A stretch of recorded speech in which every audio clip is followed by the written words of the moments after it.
el lenguaje, el logos, que está conformado no solamente por signos que se suponen duales en el sentido de la relación entre significante y significado.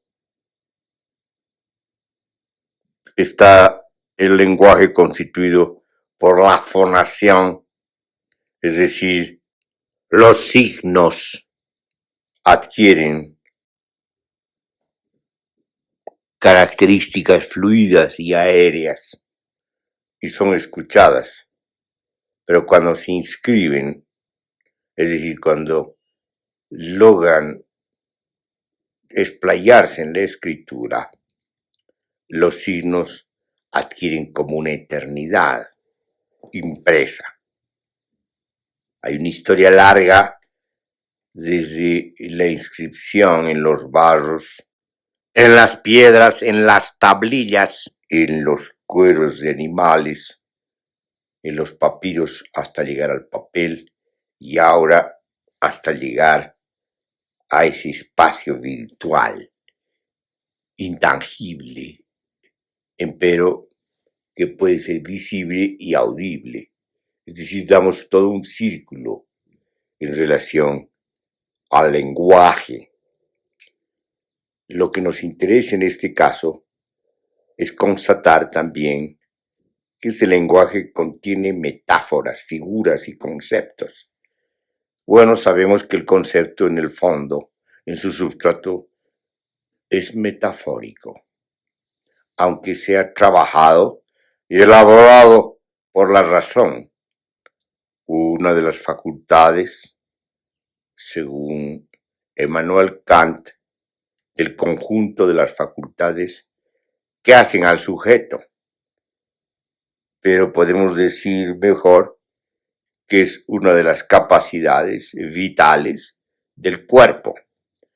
Bueno, cuando tenemos entonces el lenguaje con toda su complejidad, vital y lúcida, esclarecedora, pero a veces saturadora y muchas veces poética.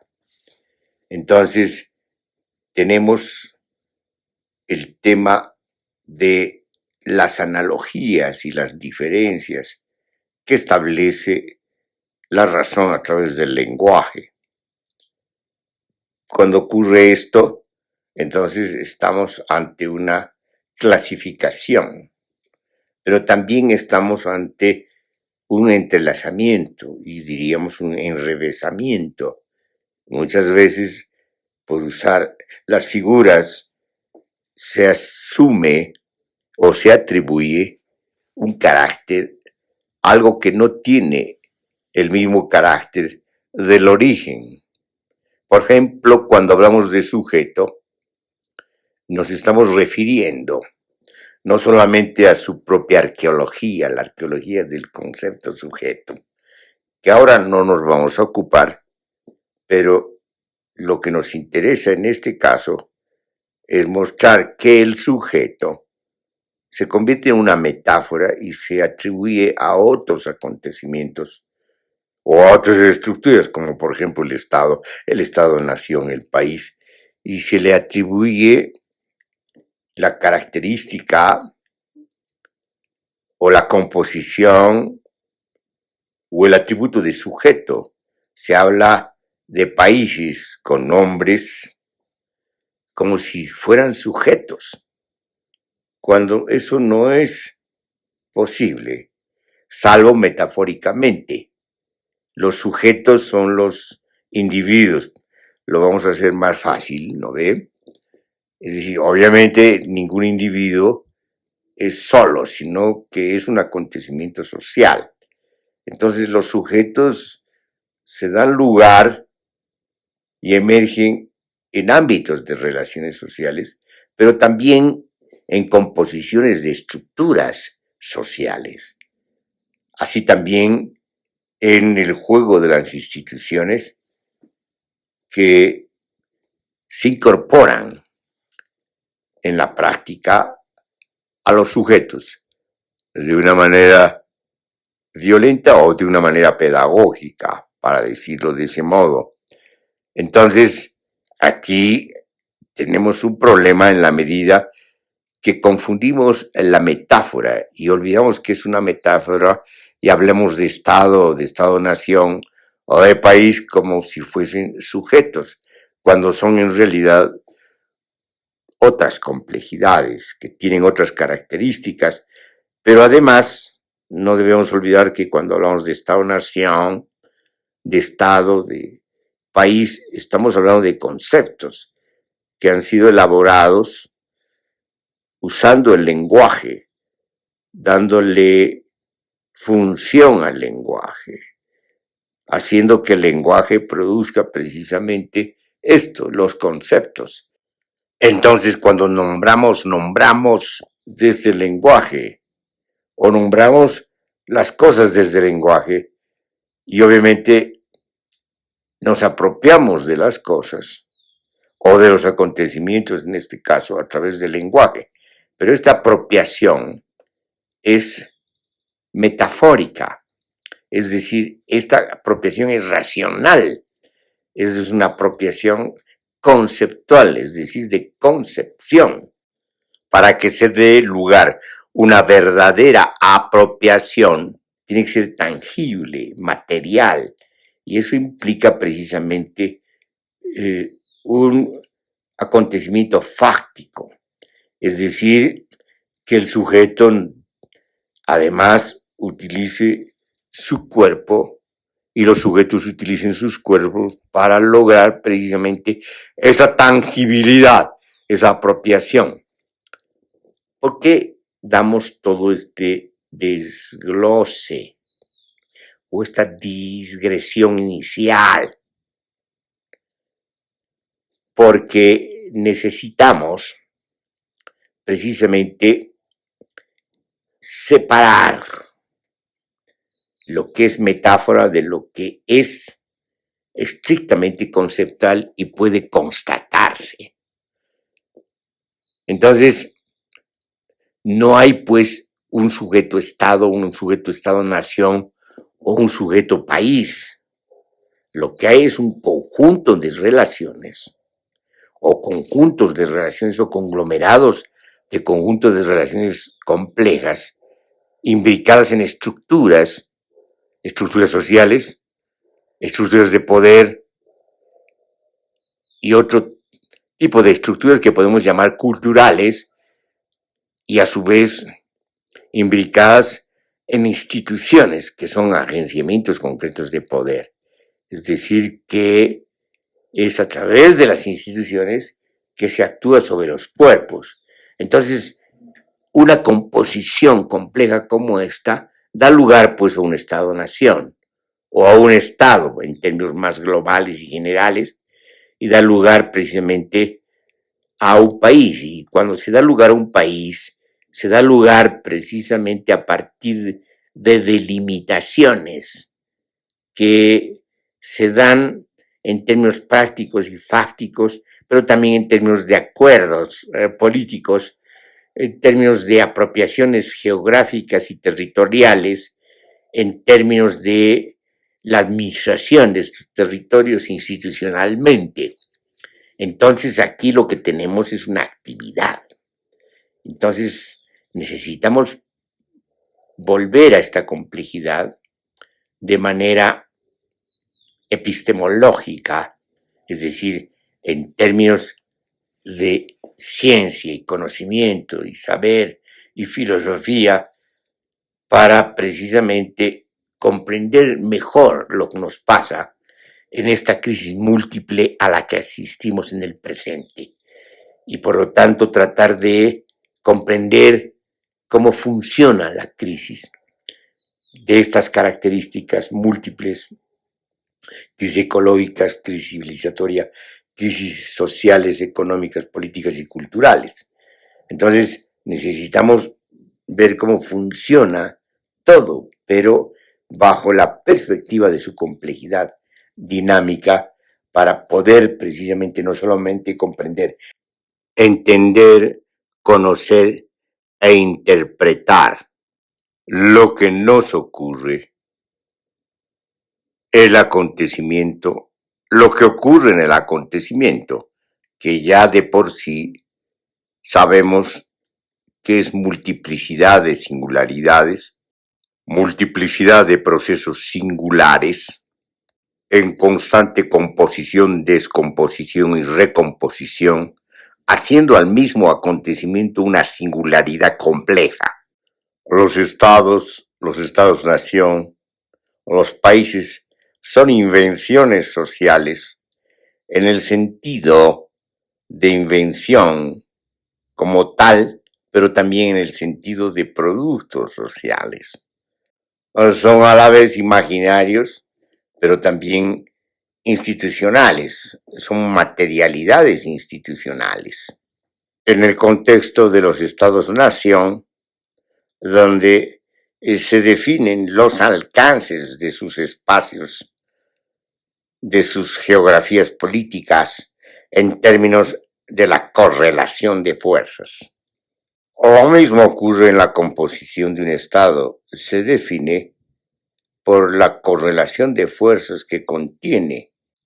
Entonces su composición es de alguna manera una resultante de correlaciones de fuerzas, también de acuerdos, así como de consolidaciones institucionales, desplazamientos institucionales, incluso rupturas institucionales, dando lugar a otro campo de instituciones o a un nuevo campo o contexto institucional. La crisis múltiple de la que hablamos tiene que ver con todo esto, con la complejidad misma de las crisis inherentes a la crisis múltiple. Si hay crisis múltiple, quiere decir de manera específica que el conjunto o el conglomerado de ámbitos de relaciones ya no funciona. Se habría dado lugar a la disfuncionalidad, es decir, todos los sistemas habrían entrado en deterioro, en estado de descomposición, lo que en términos del contexto mismo de lo que está ocurriendo, en términos de crisis, hemos llamado decadencia. Obviamente, una deducción de lo que decimos tiene que ver con lo siguiente. Si el ámbito de relaciones, o mejor dicho, en plural, los ámbitos de relaciones ya no funcionan, lo que se debe hacer es precisamente cambiar los ámbitos de relaciones, es decir, abrirse a otros ámbitos de relaciones, lo que hemos llamado metafóricamente dar lugar a la apertura de horizontes.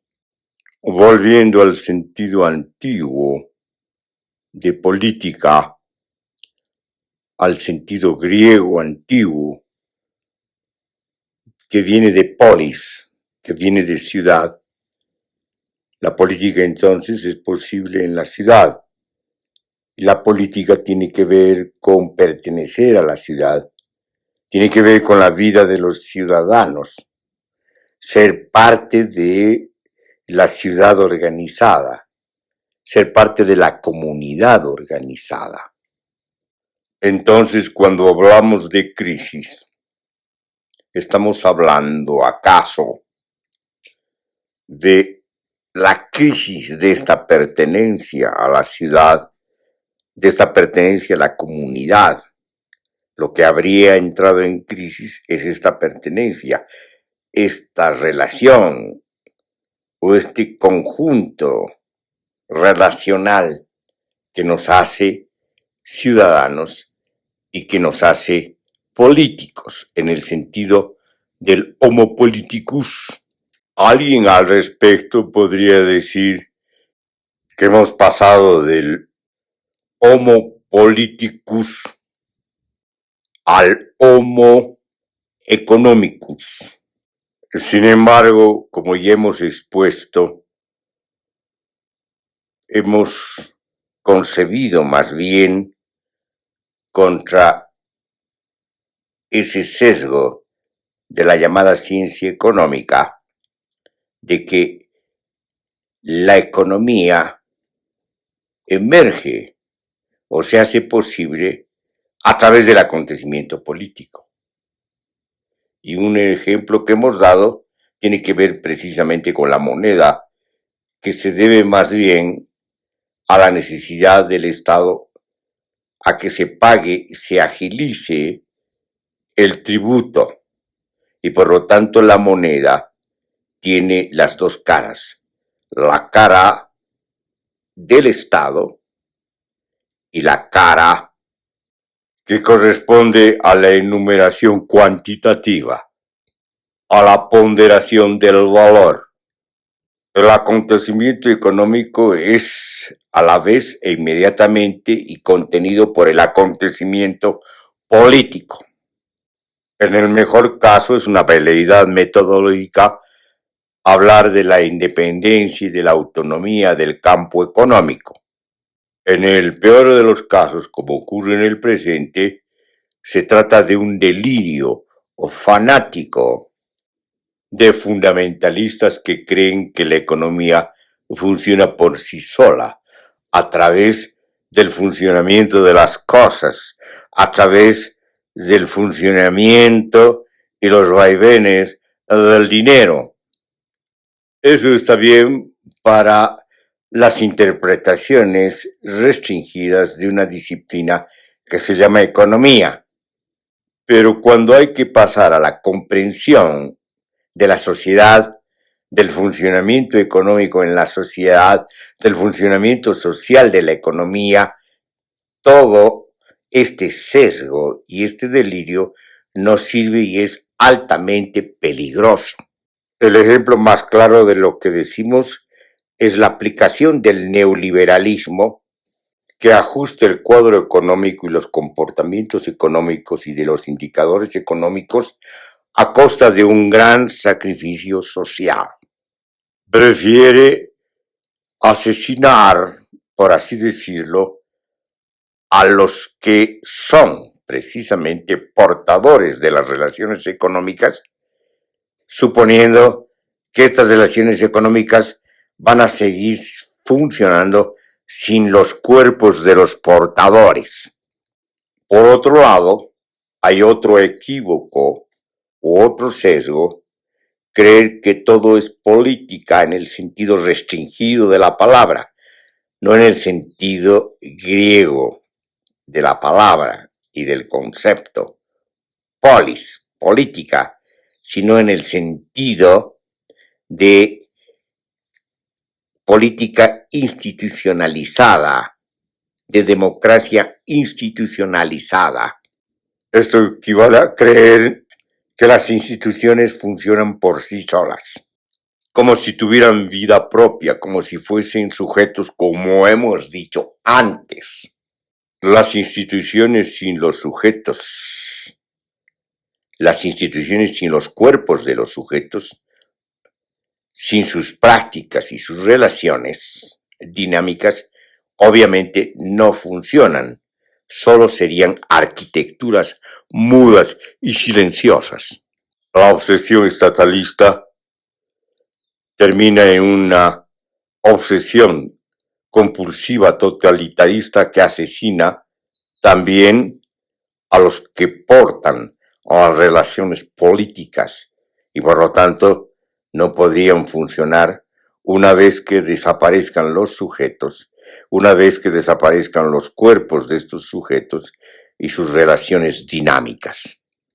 En realidad, ambas hipótesis o ambas interpretaciones esquemáticas forman parte del esquematismo dualista moderno. Fuera de ser antagónicas, en realidad se complementan. Los que llevan al antagonismo ideológico son los voceros de ambas corrientes filosóficas e incluso podríamos decir epistemológicas. Parte de la crisis múltiple de la que hablamos se puede caracterizar por una desorientación ideológica que precisamente se transmite a través de interpretaciones, de discursos economicistas en un caso o politicistas en otro caso. Aunque ambos, es decir, ambos portadores, ambos voceros, para individualizarlos, se creen enemigos irreconciliables, como lo han hecho notar los voceros más delirantes de ambas corrientes interpretativas, sesgadas, esquemáticas y dualistas. Como hemos dicho varias veces, no son enemigos, o más bien los enemigos son complementarios. O enemigos no hay ningún enemigo, o amigo no hay ningún amigo, o los enemigos se necesitan para justificarse, para tener sentido de ubicación en el esquematismo abstracto dualista.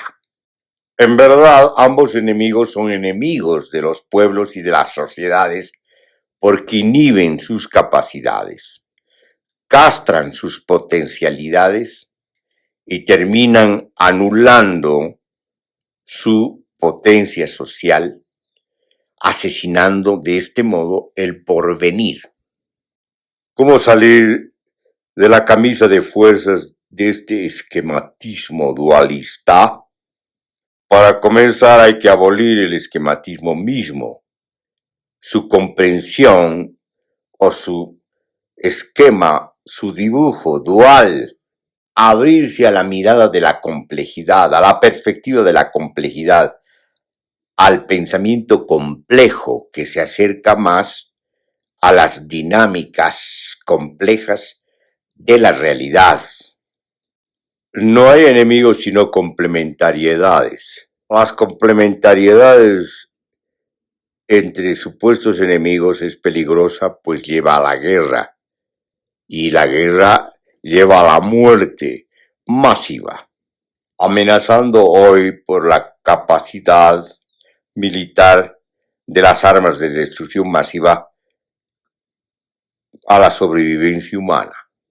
En la actualidad, dado el alcance de la crisis múltiple y dado lo que podemos llamar la historia o las historias contenidas en la civilización moderna, ya no debemos ser parte de la ciudad o de la polis, sino tenemos que ser parte del acontecimiento mismo, ser parte consciente del acontecimiento planetario, que es un acontecimiento ecológico. En términos heredados del Renacimiento, tenemos que decir ser parte de la humanidad, no comprender de ninguna manera la humanidad a partir de particiones antojadizas y mucho menos supremacistas, que no tienen cabida y tampoco tienen sostén, ni científico ni filosófico. Trata solamente de balbuceo emotivo de gente que se cree superior, pero su superioridad se basa precisamente en lo más miserable de la condición humana. También se basa en el rencor, en el miedo exacerbado al otro, que en realidad es un miedo a sí mismo, pues no se conoce en absoluto y cree que es la imagen en el espejo, es decir, la imagen construida como alter ego. La humanidad es un acontecimiento vital. Se trata de la conciencia de la vida y la comprensión de que la vida humana es parte de la vida compleja del planeta y del universo. Vista la crisis desde esta perspectiva y haciendo una mirada retrospectiva desde el presente, podemos decir que lo que han hecho las civilizaciones es perder el tiempo. Perder el tiempo en guerras, perder el tiempo en dominaciones, perder el tiempo en consolidar estructuras de poder, en imperios, puesto que todo esto implica la restricción misma de la humanidad, sus particiones, sus vaciamientos, sus regresiones a orígenes inéditos, inventados por el mito, y lo más peligroso en este caso son los mitos modernos, la historia, la civilización, el desarrollo, cuando lo único que hace el humano es imitar a la vida, a la proliferante vida, a la potencia creativa de la vida. Su tecnología no es más que una imitación y una extensión y una copia de lo que observa en la vida creativa, en el desenvolvimiento proliferante de sus capacidades vitales. Podemos hablar de una especie de enfermedad, esto de creer que el hombre es la finalización de la evolución, que el hombre es superior a la naturaleza, que el destino del hombre es externo a él mismo, que está dado en la producción de las cosas, en la cosificación generalizada, haber perdido la relación consigo mismo, la comprensión de su propia mismiedad, de su propia intimidad, de su propia inmanencia, que es inmanencia de la vida misma. Por esta inmanencia hay una trascendencia y por lo tanto hay un juego dialéctico, podríamos decir, entre inmanencia y trascendencia. El hombre moderno se ha aplazado al transferir a la fantasmagoría de su imaginario abstracto su propio destino. El hombre moderno se ha perdido en sus laberintos, porque no solamente hay uno, sino muchos, enrevesados y entrelazados. Para encontrar salida a sus laberintos, hay que destruir estos laberintos. Hay que deconstruir esa epistemología moderna compuesta por dualismos esquemáticos. Hay que diseminar las instituciones que se han convertido en camisas de fuerza y por lo tanto en prisiones. Como hemos dicho varias veces, hay que liberar la potencia social, que forma parte de la potencia creativa de la vida. Pertenecer a la humanidad es pertenecer a la humanidad que está en todos los pueblos. Comprender que no solamente cohabitamos un planeta, sino que somos complementarios y codependientes, que nuestra sobrevivencia depende de los unos y de los otros, de la interrelación armónica entre unos y otros, que en realidad somos lo mismo, la humanidad. La crisis múltiple de la que hablamos es el anuncio posible, es una de las posibilidades de la desaparición misma de la humanidad, de la desaparición misma de las sociedades humanas.